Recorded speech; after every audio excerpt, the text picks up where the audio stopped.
Design Salvation, Episode 20. This is Design Salvation, your lifeline to better design with Dixie and Annie. Hey, y'all, it's Dixie. I have a little confession here. Got this email from Chris, our producer, and he's like, your sound is really bad. And if he says that, it's horrible. Seriously. Like, horrible is a combination of terrible and horrible, if you don't know what that means. But anyways, apparently my sound was really bad and Annie's was perfect. So I have a confession. I think I messed up my mic before we recorded, and I thought I fixed it. So I didn't say anything to Annie or anybody else, and apparently I didn't fix it.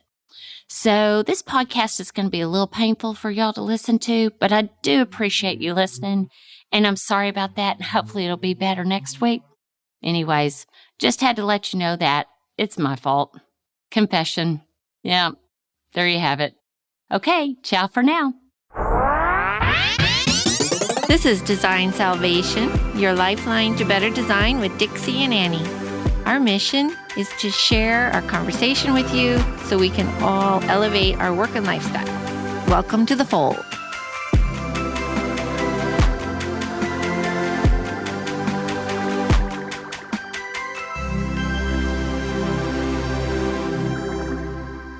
Hey, y'all, it's Dixie Stark. And Annie Lundquist. We're Design Salvation. Thanks for joining us. This is actually our 20th anniversary. Yes, so you owe me a happy anniversary. Happy anniversary. Happy anniversary back to you. We're excited. This is our 20th. Yeah, we're at number 2-0. Right 2-0. on. It's kind of exciting, but it's kind of like, really? Yeah, I know it's gone quickly. It's been super fun and easy. It's kind of fun. It's always my favorite day when we record. Always, isn't it fun? Without it's so a doubt. Much fun. And today we're double fisting. In honor of our 20th. 2-0. That's right. So yes, Dixie made us a beautiful hot toddy that. Well, it's cold outside. It's cold outside, yes. It's very cold. And this has a cinnamon stick and orange in it and honey. So and it's hot and cozy. Yeah, and then really our other yummy. fist, because I can only drink a little sippy sip of the hot toddy, is our special pretty water with all our berries and antioxidants in it. So we have a little bit of a citrus overload. But we have a it's citrus okay. overload, but it's all very healthy. And the honey's from... We've got the hot and the cold. But the honey, what I loved is that the honey is from the local bees, like maybe your lavender field. Well, I'm convinced. Oh, okay. You're convinced. I'm convinced. Okay. I don't know this for certain. Okay. But ever since we moved in here, I've always had the lavender, and I've mentioned the lavender a couple different times. It's so pretty and it's so yours big, is and I'm so very proud vigorous, of myself. and it's I'm like, gorgeous. We have just had an enormous amount of bees. Enormous. And basically I learned, not that I know anything about bees and honey, but I learned that they basically can fly as far as 5 miles away from their hive to get whatever sort of pollination that they want, and then they'll fly back.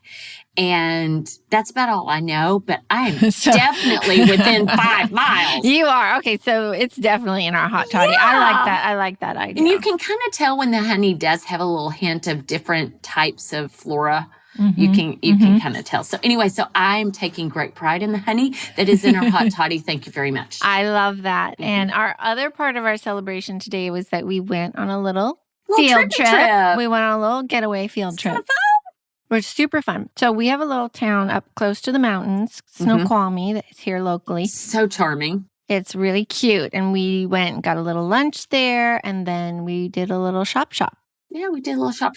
It was just really fun because, it's just little bitty quaint strip. There's not much to it, but it's at the base of this gorgeous Mount Si. Yeah. And that is just spectacular. kind of breathtaking when you look at it. And it was a beautiful day. And Gorgeous it feels day. like you've really gotten away. And On the railroad tracks. And you just feel like, yeah, you're somewhere else. You're just up in the mountains. And of course it's fall. So it just was the perfect setting. But yeah, we found some fun things. Well, it only takes really a couple little shops to make me happy because I don't really like to shop. So for I'm me, not a huge shopper no. either. I know that's surprising, but I'm not. Nope, nor am I. So a couple little cute places with all the stuff we like that we've talked about endlessly, and they did not disappoint today. No, not at all. And a good piece of quiche, and we were good to go. Yep. And I like those little getaways for a reset, particularly with young parents young parents or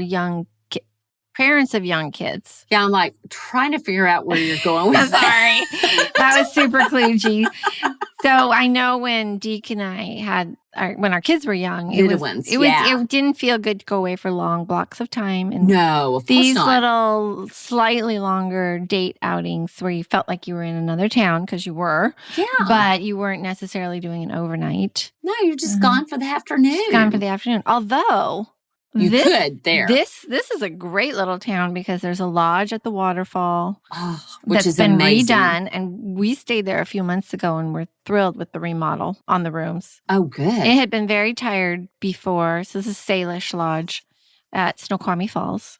It's so breathtaking up there to see the falls. I haven't stayed up there in probably 10 plus years. We got engaged there. Stop it.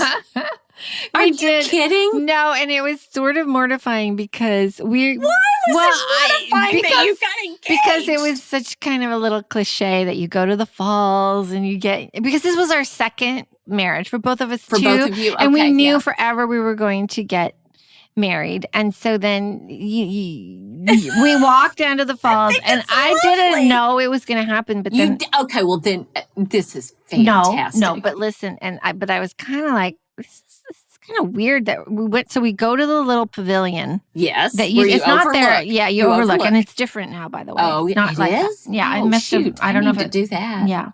So you go to the little pavilion and Deke put his jacket around me, which was so sweet because it was freezing. And I could feel the little box.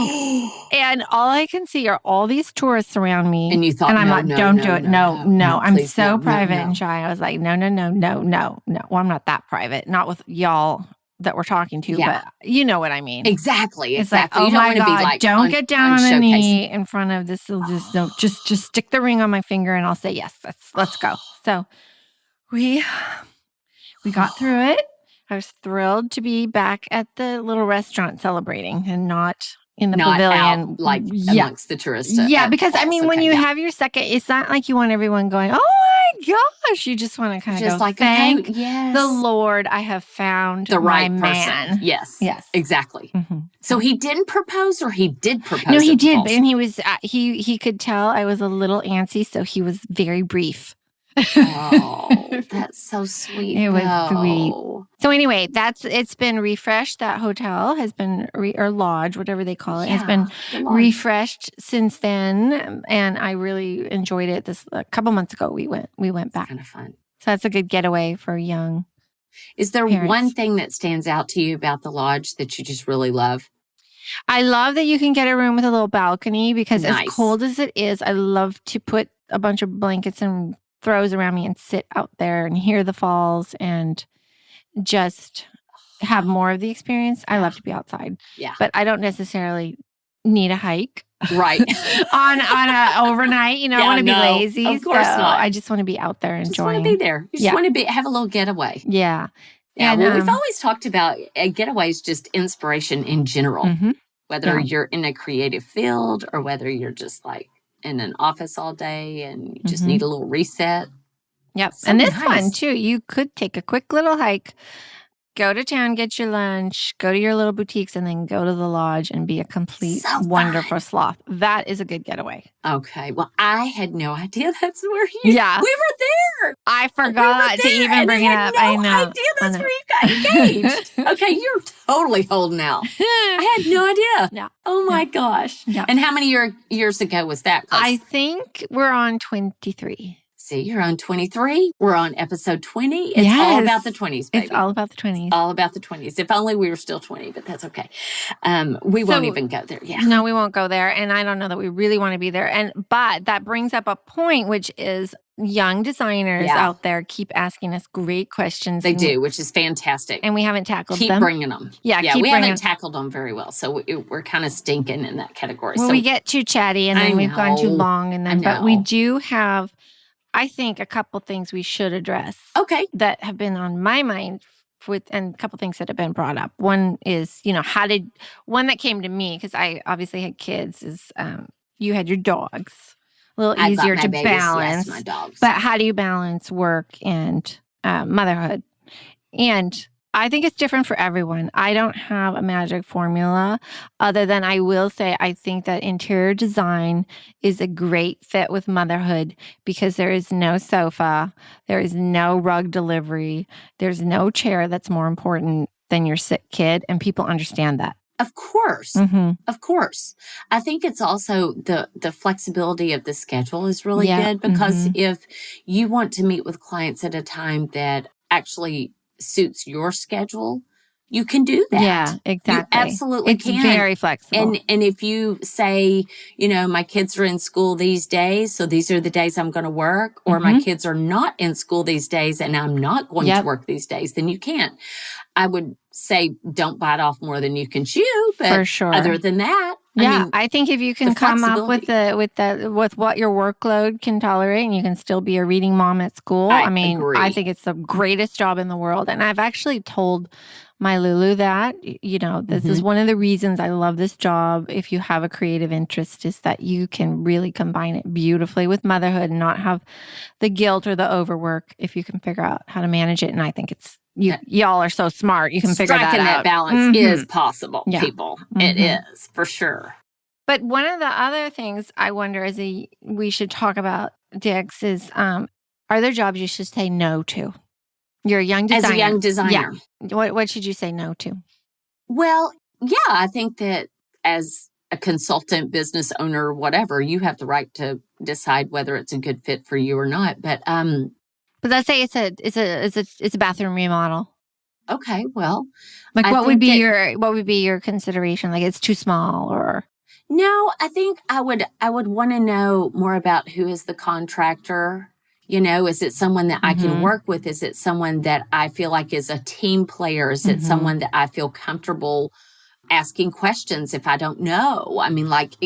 So I look to the contractor. I'd also look to the client and make sure that the client had reasonable expectations. As a young designer, you have a learning curve. Yeah. And even when you think you don't have a learning curve, believe me, you do, because even we older designers have a learning curve. Right. There's absolutely. Just always, every project is different. Every project has its own set of issues, problems, situations, whatever.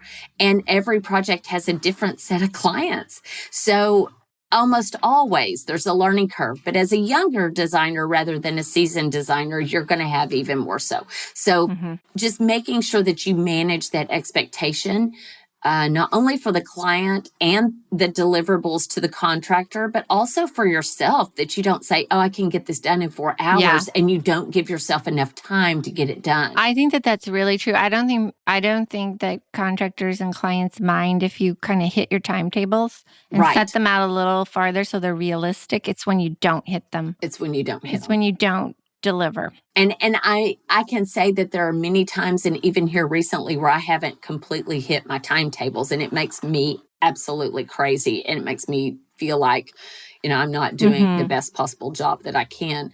So as a young designer, definitely don't tack that on. Don't overpromise and underdeliver. Do it the other way around. Don't tack that on to the stress level. Have you had a contractor that didn't like you? Oh, I've had numerous. Okay. Oh, yeah. I haven't had numerous, but I have there's one in particular. Oh, yeah. And I have had contractors who I had not worked with before, and I can think of one in particular who would throw me under the bus to the client. And so he would say, I don't have the information. Well, I haven't received that information yet. Well, I thought that Dixie was going to give me that, or I was thinking that I was going to have this information by now. And I you called had him on it. You had provided it. I either had provided or it wasn't your job. or it wasn't gotcha. my Oh, job. naughty. And I had called him on it. And the Mhm. best thing that you can do is when you see that there's an issue with a team player, that you call him on it and you say, hey, Mhm. we are on the same team here. Like I'm not going to throw you under the bus. You don't throw me under the bus. If you have a problem with a deliverable that I owe you or that you've already received or whatever the situation is, you need to come to me. You don't need to come to the client. Yeah. And we're all on the same team. We should all be on the same page. Most of the time when I have done that from the very beginning, because I sense that that's happening and that's going on, it usually ceases. I think that that's the best way to put it is we're on the same team. Yeah. And we are. Yeah. We and want the I same think outcome, they a great outcome for the client. really dismiss anything. They have to, that has to sit with them and they go, oh gosh. Oh, we are on the same team. Yeah. I had a contractor who I think he was in charge of the project and was kind of managing the design decisions. And then the clients brought me in and then it was an ego problem. And that is trickier to resolve. I mean, you can still say we're on the same team, but when it's a truly insecure kind of ego problem, you just have to tiptoe a little bit. You do have to manage that a little bit differently. And you have to know when you are brought into a project late, that is 9 times out of 10 going to be the situation for at least a little bit. Yep. And then it'll kind of resolve itself and they'll realize that you are on the same team. You actually you all want know the what same you're talking about. You actually did a good job. And outcome and all those things will kind of because in the end, we should bring value to a project which makes the contractor look better. Oh, of course. So, everybody wants to look good. Yeah, if they see that, then hopefully that little bitey voice that they are sometimes poking at you with will but if tap down. If you do have a relationship that hasn't worked out well for you and it is a new job and it is the same contractor, there should be some reservation about you taking it on, because I think the team and the designer-client relationship has to have good chemistry. Yeah. And there has to be open communication and all of those things. So if you don't have that, it's going to be doomed from the beginning. So, using your intuition is really hard as a young designer, really hard. You want to take on everything. You're worried about the next job. You're worried about where the next, set of projects is going to come from and all those things. But using your intuition is something I would absolutely recommend. I can remember too, being on new construction sites and the contractor's very, very knowledgeable. And I didn't have as much experience as he did, but still common sense, intuition, the design stuff's kicking in big time. So sometimes speaking up, in those situations, because you sense a little bit of design discontinuity or there's a lack of symmetry or the framing even looks wrong, speak up. And if you do it really politely, they're usually like, oh my gosh. Because there is something about a designer's eye that can sense like 3 inches off from a mile away.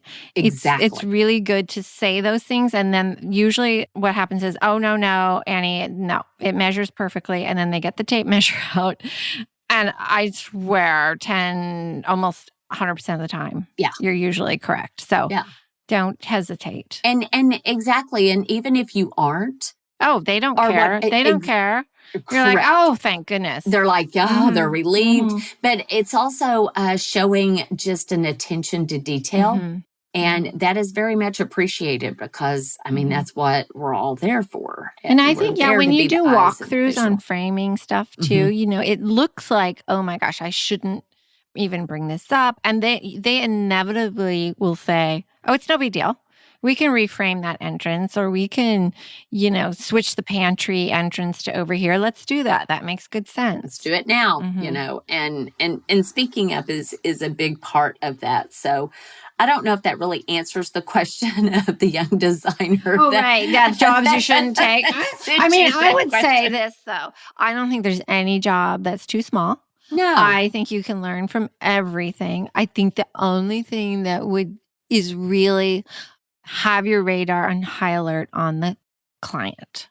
I think so. Yeah. Say I'm no. taking on a really small job right now. Yeah, no, just because I want to. Because you like the client, you get good vibes, and but I think as young designers, the mistake they make is taking all the work, even though they know it's a crazy client, and you will never win. Well, and that's right. If you're attuned to the fact that the client's got a hang up or something that you can't actually fix or deal with or have a solution for, be aware of that and take that into consideration when you're considering taking on the job. If your little radar is going off, you should just say, oh, I don't think we're a fit. I think this is not the job for me. It's so fine to say that. It's a good thing to say. Your family will thank you for saying that. Yes, they will indeed. That is for sure. Okay, so along those, sorry, go ahead. No. I was going to say, have you ever had something happen on a job that you can't correct? Because one of the things I love about design is that generally you can fix anything. So there's no need to get all worked up, things that will get fixed. But have you ever been in a job where you couldn't fix something? I feel like almost every job has something like that. Mm-hmm. Let's just be really, really honest. The world is not perfect. Mm-hmm. Homes are not perfect. Humans aren't perfect. I mean, that's just the way things are. There is always something on a project that is not exactly the way there are a lot of compromises wanted or expected it. Mm-hmm. But if you come up with another solution and another perspective, and you shed a different light on it, and you work with what you've got, and you're reasonable about it, most of the time the clients are fine. Yeah, I would agree. I can think of one time when I couldn't correct the problem. Oh. And it was kind of a funny one. It's not really design. Oh, is this recent? No, this was this time of year, but quite a few years ago. Okay. But it was an exterior cleanup job. Like I needed to hire, and I said, oh, you know what? I've got a great little yard guy. He works so hard. I'm going to have him come and clean up for you so you're ready for the next phase, or I can't even remember what it was. Can't remember what you were even doing. Were you working on the exterior of the house? No. Okay. But I just said, hey, I've got the guy for you. He's just a workhorse. And he was. So he came and he worked his little tail off and it looked amazing. It looked just... You're like, oh my gosh, this looks so good. And you were so proud of yourself. Great. But what happened? Let's be real. The homeowners, or really our client was the husband, but the wife, and who had never even inserted herself into any of our stuff, said, oh my gosh, how could this happen? I had a tomato plant with a little green tomato on it. How could he have ripped it out? It was my experiment for the fall to see how long my little tomato could stay there and would he turn red. And I wanted to say it was never going to turn red. It's not hot enough anymore. And we would have needed a heads up because it is early November and tomato plants are done. And she could not let it go. Not to mention, she never said, wow, the yard looks amazing. It was just about that baby tomato. It was like we'd killed her kid. I mean, it was the most bizarre thing. Yeah. So there's always something. You know what? Yeah, that's so minutia, but that happens. Mm-hmm. Those are the things that happen. I mean, I've had everything from light switches not being in the place where they wanted them to, Lord. One of the most recent is they installed basically the towel bar at like 2 inches over because there was a wire running through there and they were scared they were going to puncture the wire. So they had moved it over 2 inches. Now, yes, I would have liked it aligned back the 2 inches, but it was fine. It was not a big deal. Of course. Oh my goodness. The client cannot let it go. Oh. And I went to the client and said, hey, I know exactly why they did this. Doesn't give, them an excuse to not run it by you. Yeah. However, I know why they did this. This is the only location that this bar can go in. It's perfectly fine. You get your towels on it. It's going to look great. Mm-hmm. She cannot let it go. Wow. And so there's just going to be situations like that. And this is where you just do the best you do the very best you can.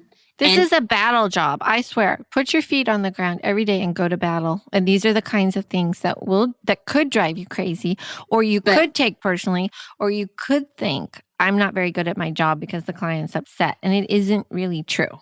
No. And at the end of the day, you do have to, it's like anything else in life, you have to figure out what to let go and what is really worthy of battling for. Yeah.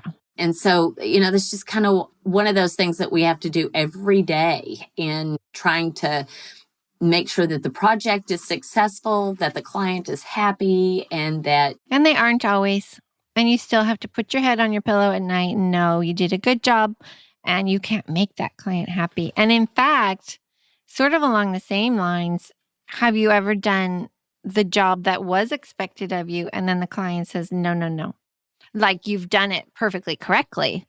And the client said, no, because either they didn't visualize it the way it was drawn, or because that happens. Or represented but that they just can't get their head wrapped around it, or they just don't end up liking it, even though they approved it. So then they make it sound like we messed up. Exactly. I've had that happen on custom furniture. I've had that happen on soft goods. I've had that happen on lighting. Yep.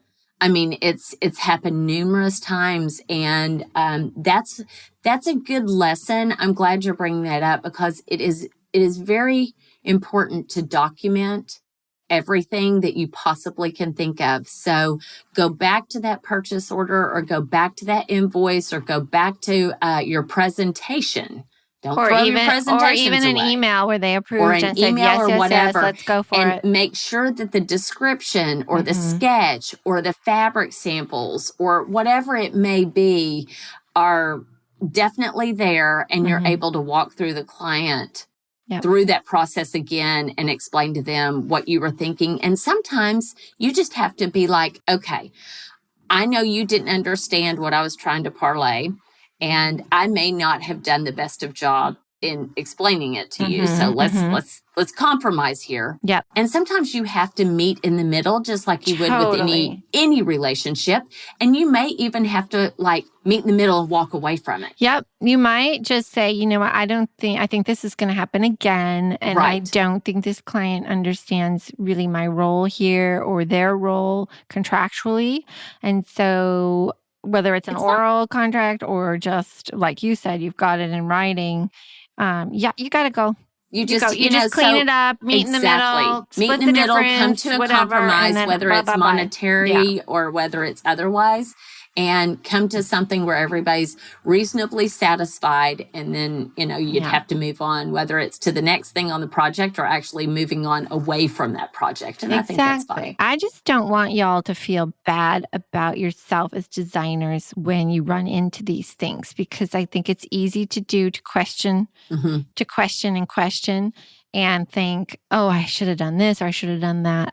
You can drive yourself crazy. You can drive yourself crazy. I think that the human interaction in people's homes is really fraught with complications, and it has nothing to do with you. Correct. That is so, so, so true. A lot of times when I've been at meetings and they haven't gone very well, or I feel like they've been a little rocky or awkward, I find out much later that those people were going through something else that was completely unrelated to what we were trying to accomplish that day. So, keep that in mind too. It's exactly like you said. And this is a very personal job in that we get intimate with our clients in a way. Exactly. We know things about the way they live and their lifestyle more so than even maybe their friends do, or their family, some of their family, not the ones living in the same household. But it's just one of those things where has to be a balance, which, it gets askew, and it gets askew sometimes. It does. It kind of, it's just kind of the way life is in general. It is. So I want everybody to just kind of be good to themselves. We're going to pump you up. We want you to be a little good.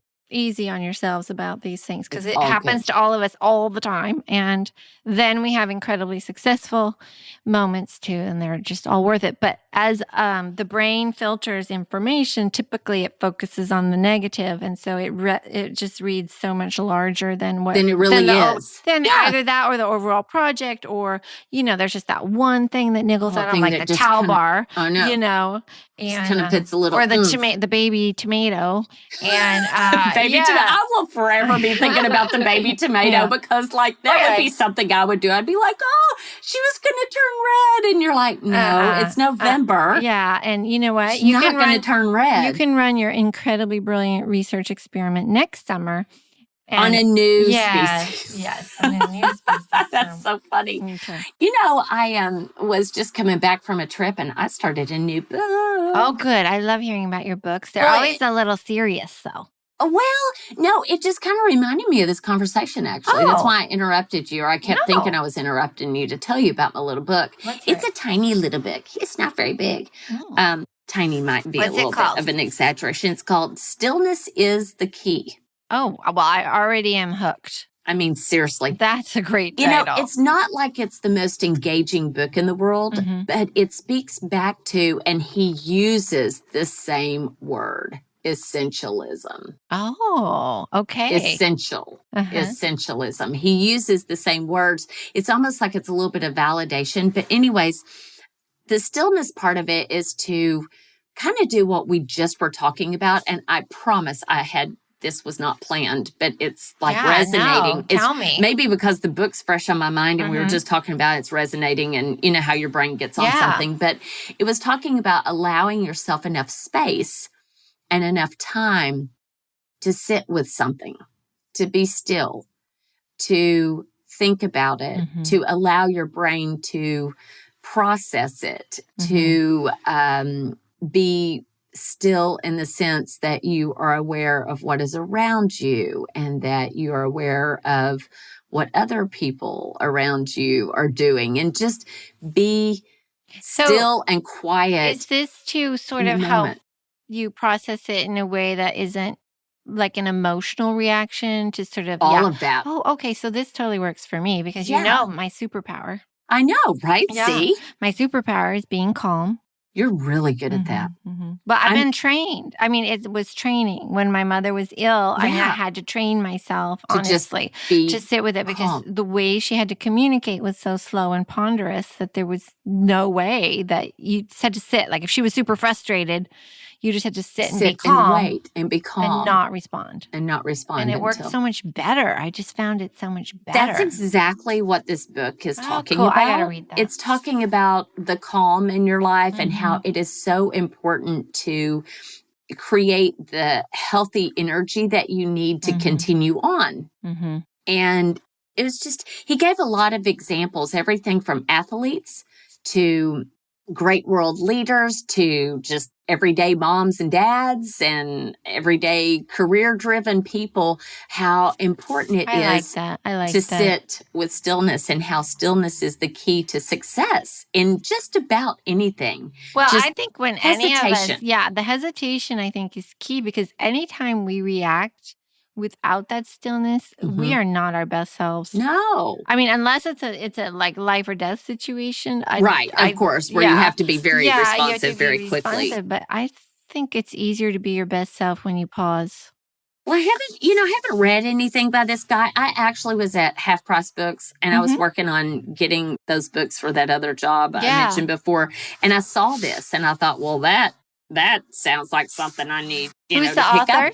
And then I read it on the plane. I do have 55 pages left or something like that. But I'm really far along with it. But it's again not one of those books that I'm like, oh, this is just earth shattering. But it really resonated with me, and I think it speaks to what we said earlier. So I'm like, I like that. That's cool. I mean, I'm just saying. Who's the author? So the author is Ryan Holiday. I don't know anything about him, but He's got another book called The Obstacle is the Way and Ego is the Enemy. So I feel like there might be some other books that I could check into, which reminds me, this book I'll post on the show notes. And don't we have a new configuration? We have an easier configuration. We have done a little update. Yeah. We've done a little rework. We haven't. Okay. Yeah. Jay has. Well, Jay has. So when you go to our website, designsalvation.com, you can actually just go designsalvation.com/20, and that will pull up the show notes. So instead of having it listed a little bit different where it's like podcast and then you find the show notes, now the show notes is its own page, and boom, if you want to pull up a particular episode, you can by just punching in the episode. So designsalvation.com/20, and you will see that I have listed Ryan Holiday's book. And we try to link to everything we mentioned. Sometimes we muff Sometimes it, we but just let us know. Yeah. And we'll try and correct. If there's something that, you don't see, or there's something that you're hoping that we would link to, between the show notes and our social media, we'll make sure it's out there. And we really appreciate the interaction. I mean, we love that everybody is just like, we love it. We love it. And you can tell us bad stuff too. We're pretty good. We're pretty sturdy. Yeah, we are. Tell us what you're thinking. I mean, we absolutely, we're all about it. We're all about it. Since this is our anniversary, are we going to do our big fancy sign off? I know. Well, see, we did the sign off, let's see, in the beginning. And then we got so excited, we started chatting it up in these other episodes. And we didn't forgot do it to again. do it. And then we did it at 10. We did it at 10. But I think our mantra must be said today. I think it's very important. Okay. So I'm going to let you start. And then that'll be our sign off for our anniversary. Yay. Yeah. Thank you all for getting us to 20. Oh, yeah. By the authority vested in us after decades of design experience. In the name of our design father, Billy Baldwin. Our design mother, Sister Parrish. And the design Holy Ghost of Albert Hadley. We send you off into the design world to do good works. Peace be with you. Ciao for now. Ciao for now. Hey, y'all. Don't forget to follow us on Instagram, Twitter, and Facebook. You can also find us at designsalvation.com, where we'll have the past podcasts listed as well as show notes. Hope to see you there.